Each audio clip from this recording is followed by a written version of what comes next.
Hey guys, it's Abby and welcome back to my channel. A happy new year to all of us. 2020, aka the dumpster fire, is finally over. So for today's video, I'm going to share with you how I set my creative goals and creative vision board using the Let's Be Explorers Undated Planner. So keep watching to know more about it.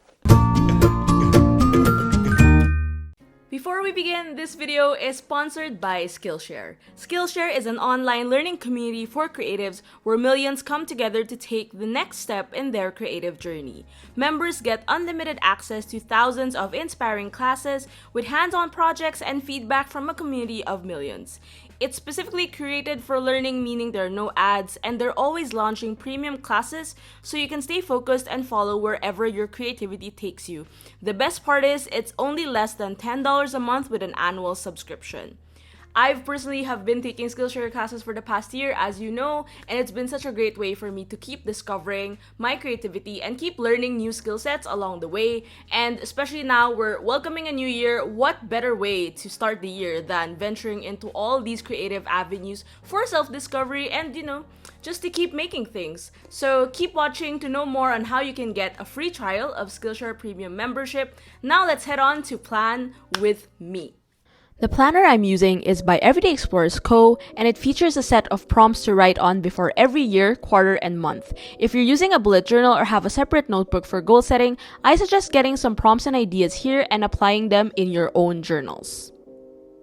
First, let's look at the big picture and look at our yearly intentions. So for this page, you will find a yearly intentions page, and it's a great way to, kickstart the year, welcome the year, and think about what your intention is for the coming year for 2021. It's always important to have this sort of direction in order for you to move forward. And for me, I just want to approach work at a healthier pace because I tend to overwork a lot. It's not really one of my best traits. And my word of the year is actually focus, to be clear about what I want in work and life. And I'm going to explore more on this when I do the vision board. On the left side, you will see here part where you can write what you want to do more of, what to do less of. And for me, I really just want to be more in the moment with my work and learn how to take days off, learn how to take things less seriously because I tend to be very much emotionally attached to my job, which is, I guess, part of the thing about, being a creative professional. And I want to do less of getting mad easily. These are habits that we tend to overlook, but it's really important to have it written here just so you get to register it somehow. Doom scrolling, like scrolling Instagram mindlessly on social media, allowing myself to get distracted even if I should not be distracted. And I also want to learn how to do specific things, specific habits, and really try to think about what you want to be able to do better. So here's what this page looks like. I won't explain the top goals for the year part because that's personal, but we're moving on to the yearly goals. So actually, I wrote these goals like in September, and I just decided to, copy them and write them down and spell them out. There are different types of goals, but for this page, I'm focusing on creative goals. And my tip is to really keep it big picture on the top part and then start to write actionable steps on each box. So why I'm doing it, and quick action steps in order for you to sort of flesh out the full idea of what the goal is. Actually, there's that part, my reward for getting it done. I don't have any reward yet, but I did write at the bottom, like, when is it due? So my goals this year really are more community-based, and I really just want to, make things that I've always been wanting to do, and hopefully this year that is what's going to happen. But yeah, goals can be personal, it can be professional, you can have it in a mix. As you can see, my first goal and my second goal are both work related, and my last one on mental clarity is actually personal, and it's just being more intentional about how I live my life and being more aware. The next part is the vision board page. So you will see on the right side of the goal spread is actually a blank colored spread, and I really like the color, so it was ideally very easy for me to put out this vision board page. So what a vision board is basically a visual representation of your goals, what you want to focus on. And for me, I took out some elements from my previous work. These are some of my artworks, some of my stickers. I sort of went for this like vintagey orange green color scheme with some torn paper, and I just wanted to visually manifest what my focus word is. I really wanted to think of a good word to highlight what I really want for the year, and that's basically to focus on things that really are more important and what I really have to pay attention to, as well as, I do a lot of things, and one thing that I always told myself is I should really pay attention and make sure that I am fully aware of every single thing that I'm doing, and that's really my overall intention as to why I chose the word focus. And I just want to also connect with the creative community and, be clear about what I want. I feel like I've been bouncing around for the past couple of years, not really so focused on what I want to do in the long run. And now after, being here for 5 years, I realized, what, I think I know what I really want to do. And that's what I want to sort of, manifest and make happen for this year.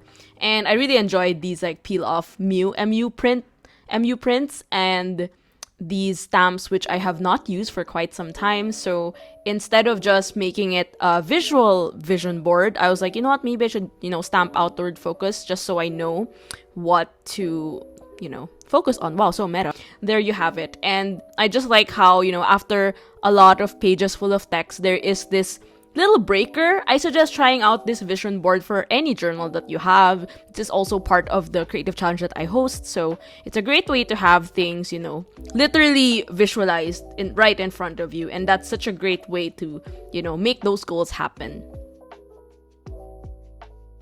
Next up, we're going to gratitude and intentions. First, let's take a look back at 2020. It's very important to reflect on the year that was in order for us to end it and move forward. So you will see here on the left side, there is a gratitude page. On the right side, you have a quarterly next 90 days page.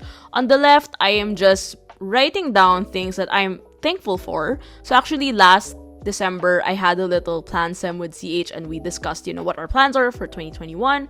And also one thing that I discovered was, my zines actually were sold out. And that was such a great thing to know because I've been wanting to run my shop full time for a very long time. And I'm glad that I was able to do most of it last year. So even if last year was a dumpster fire, as we all know, there are still wins that we have to celebrate, because if not, we won't be able to have that better mindset to move forward and effectively close the year. And I'm never proud of myself for actually doing things because I am that kind of person. So having this opportunity to write them down is really, really important, because my brain just tells me, what, you actually did a lot of things and it actually worked out. And what kind of energy do you want to channel for the next 12 months? And that's really, really important, especially as a creative.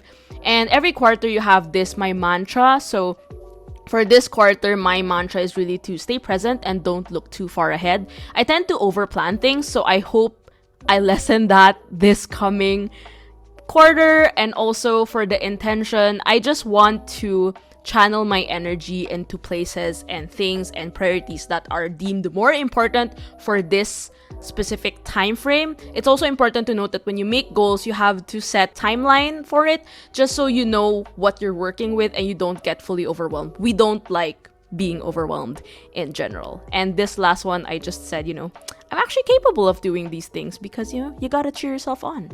So next, we're going to the quarterly overview. So this part, I'm gonna fast forward it because it's basically a lot of fleshing out. The next 90 days is basically a rundown of every single month and what I have to do specifically for that month. And it's very important because sometimes when you move to the next month, you're like, oh my gosh, there's so many things I have to do, la, la, la.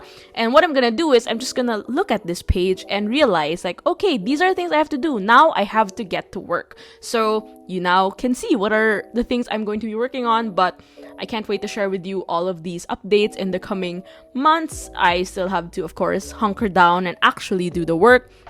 And breaking down the timeline is really important, because then when you go to your quarterly goals, it's going to be easier for you to just, plot every single thing that you want to do.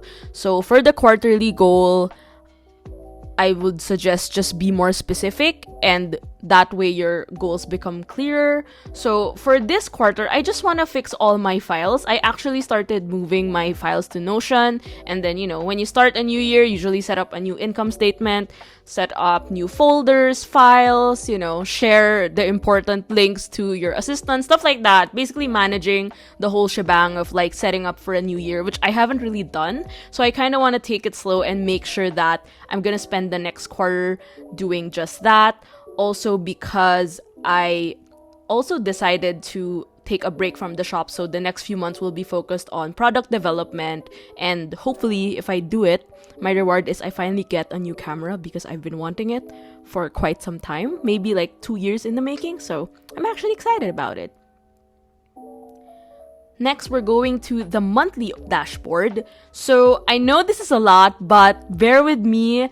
This will be really helpful for you to just, narrow down every single thing. This right side is the monthly dashboard page where basically you spell out what is needed for the month, which is great because when you flip over later to the monthly overview, there's not much space for text. So this one is really important for what you want to focus on. And of course, I became a bit more fancy and added my stationery. If you realize, I didn't actually design all of the pages because I'm keeping this project planner more work-centric. I don't really want to, over-decorate it. That's one thing I did before that I kind of regret. So some of the more important dates, you will now see that I will have a new trailer coming in next week and a webinar for you guys, and my birthday is coming up, so it's a lot. Capricorn season is actually my favorite season because I get a lot of things done. So last but not the least, we're moving to the monthly overview. This is actually my favorite part because I love setting up at a monthly glance.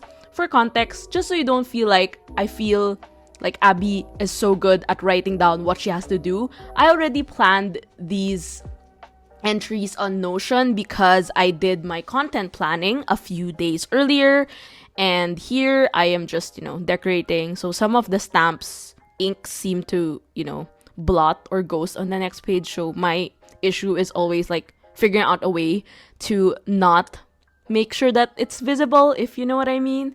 So as usual, I'm doing my decorating, and my tip for the monthly overview is actually, try to make it a catch-all spread for important deadlines. For me, this catch-all spread is actually for production dates and project deadlines. I'm not super particular about making sure that it happens on that day, but it's always good to have a schedule just so I know what I'm supposed to do.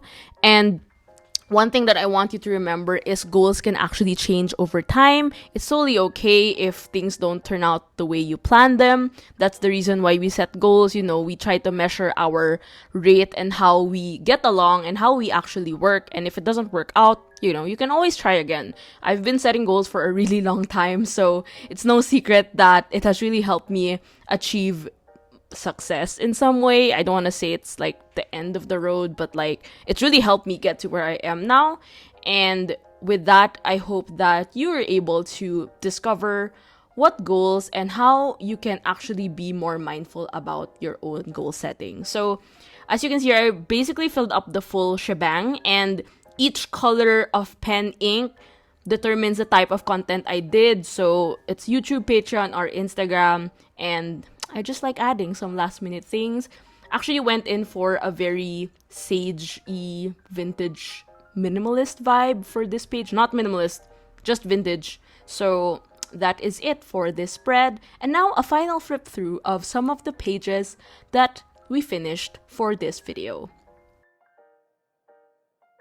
You have the yearly intentions. I haven't finished my year at a glance.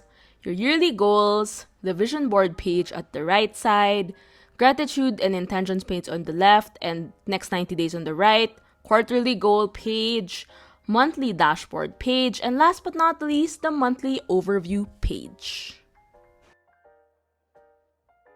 So that is it for this Plan With Me video. I hope it gave you some insight on how I set my creative goals and how I track my monthly overview and things like that. Hopefully soon I'll show you a setup of how I do my digital tools.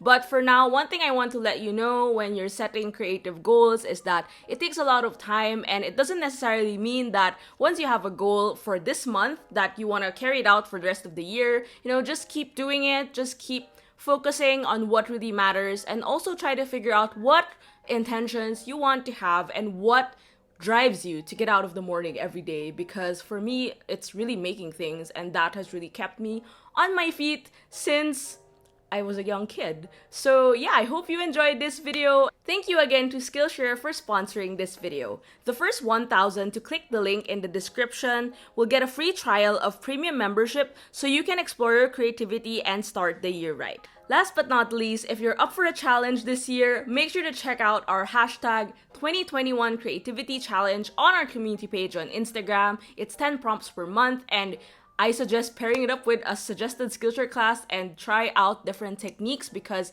there are no limits to what type of medium you can use. As usual, I'm going to recommend some of my favorite Skillshare classes that I recently discovered and took up, and make sure to check the link in the description for all the notes and information about this video. This has been Abby, and I will see you guys soon. Bye!